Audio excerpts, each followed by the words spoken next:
नमस्कार, मैं हूं देवंकुर वधावन। राजस्थान तक के सभी दर्शकों का बहुत स्वागत है, बेहद अभिनंदन है। कहते हैं समय सबसे बलवान होता है, जो जीता वही सिकंदर। और अगर समय सबसे बलवान है तो सिकंदर अक्सर समय ही निकलता है। आपको याद होगा, आज से करीबन 5 साल पहले 2020 का वो दृश्य, जब इन्हीं दोनों नेताओं में क्या ठनी हुई थी। और यही दो नेता आज किस तरह से खुशमिजाजी में हंसते हुए एक दूसरे से हाथ मिलाते हुए मिले हैं। दोनों नेताओं ने उस मीटिंग को लेकर एक्स नामक सोशल मीडिया प्लेटफॉर्म पर अपने अपनी ट्वीट भी डाली है। देख सकते हैं आप, एक बार आप पॉज कर दीजिए इसको। ये अशोक गहलोत की ट्वीट है, जिसमें पूर्व राजस्थान के मुख्यमंत्री ने बताया है कि एआईसीसी महासचिव सचिन पायलट उनके आवास पर आज उनको पूर्व केंद्रीय मंत्री स्वर्गीय श्री राजेश पायलट की 25वीं पुण्यतिथि पर आयोजित कार्यक्रम के लिए आमंत्रित करने के लिए आए थे। और ये मीटिंग दोनों के द्वारा इस बारे में ट्वीट किया गया है। और जिस तरह से खुशनुमा माहौल में सचिन पायलट वहां पर पहुंचे, उनको निमंत्रित किया, इस प्रकार की ट्वीट मैंने पिछले कम से कम इससे पहले 4-5 सालों में नहीं दिखी थी। ये बदलाव जो नजर आया है, कहीं ना कहीं कांग्रेस के हलकों में इसका पार्टी के दृष्टिकोण से स्वागत हो रहा है। नेताओं में इसको लेकर खुशी है कि दो बड़े नेता एक साथ मिलकर बैठे हैं, इस माहौल में बैठे हैं। हालांकि पिछले कुछ समय में सचिन पायलट और अशोक गहलोत कई बार मिल चुके थे। जब से एआईसीसी के महासचिव नियुक्त किए गए हैं सचिन पायलट, अक्सर उनकी कई बार अशोक गहलोत से मुलाकात हुई है। और पिछले करीब 1 साल से, जब से या मान लीजिए करीबन 1.5 साल से, जब से भजनलाल शर्मा की राजस्थान में सरकार आई है, दोनों जब भी अक्सर मिले हैं, कम से come on the face of it, जैसा कहा जाता है, आपसी वो जो कॉर्डियल रिलेशंस हैं वो नजर आए हैं।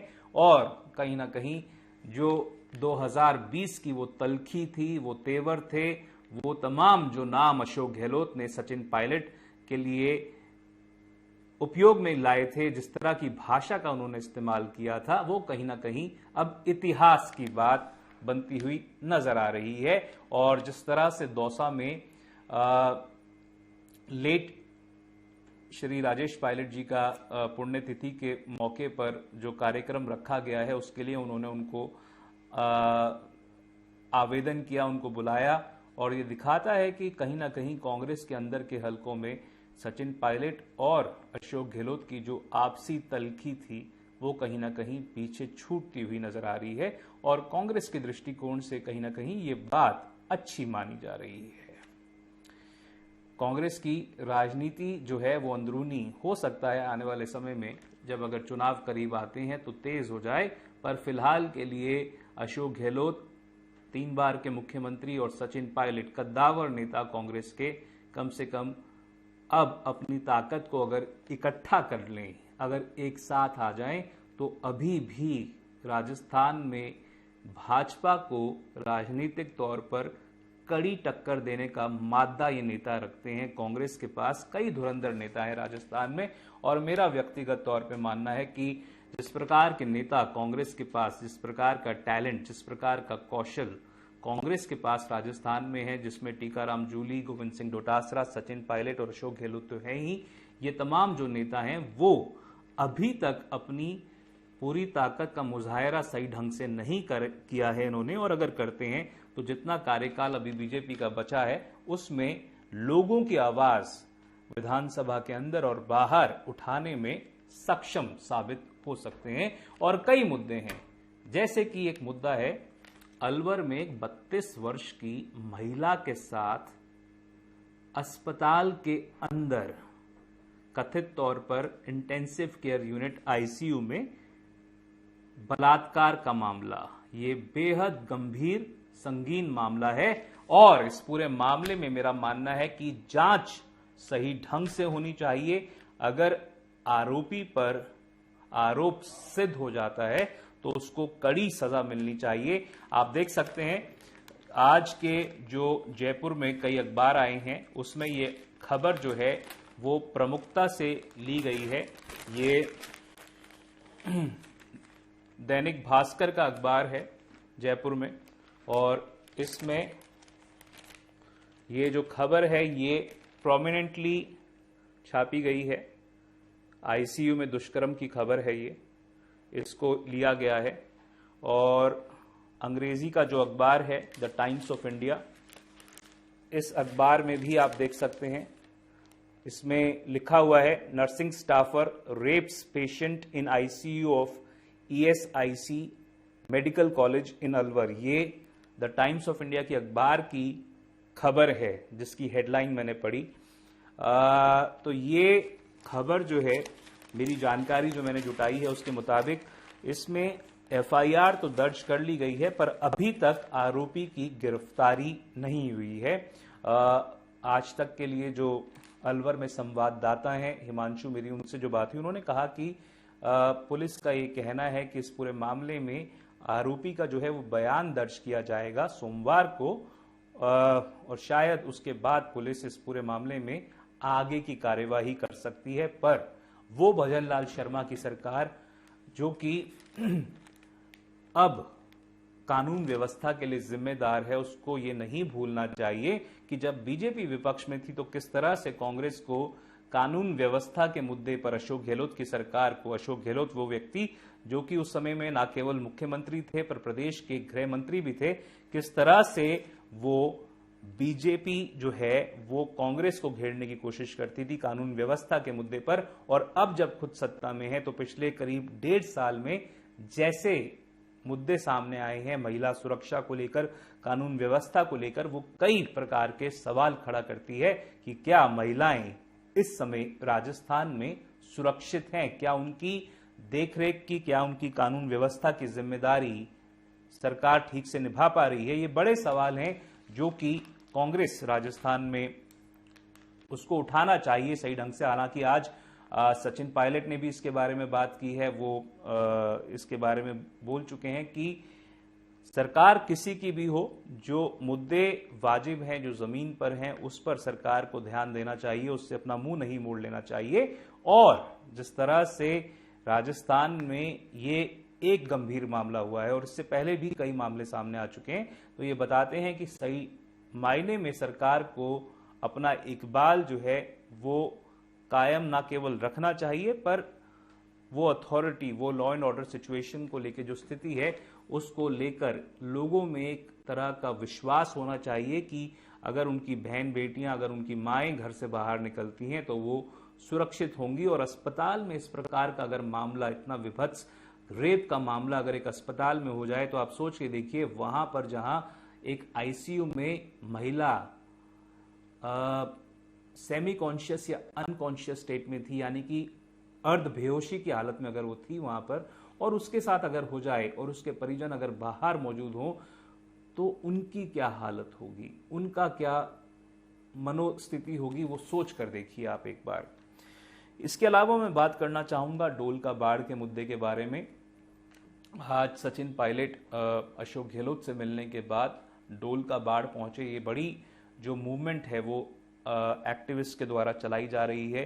डोलका बाढ़ का मुद्दा आज तक ने, राजस्थान तक ने सही मायनों में उठाया, उन सोशल एक्टिविस्ट की आवाज को सुनवाया आपको, या दिखाया जिन लोगों ने सालों से, महीनों से इस बारे में बात कर रहे थे कि वहां पर जो करीब 2500 पेड़ हैं उनको नहीं उखाड़ना चाहिए। दक्षिणी जयपुर का वो हिस्सा जो कि उस इलाके के लिए फेफड़ों का काम करता है, हवा को साफ करने का काम करता है, ऑक्सीजन को प्यूरिफाई करने का काम करता है, उसको केवल एक मॉल के लिए, चंद होटल्स के लिए, कोई एक फिनटेक पार्क के लिए नहीं उजाड़ना चाहिए। और इसी बात को लेकर आंदोलन जो एक्टिविस्ट कर रहे थे उनसे मिलने आज सचिन पायलट पहुंचे और उन्होंने उनकी आवाज जो है वो वहां पर उठाई, उनसे मुलाकात की और मीडिया से भी वो रूबरू हुए। उन्होंने अपनी बात न केवल डोलका बाढ़ के मुद्दे के बारे में, पर अलवर के रेप केस के बारे में और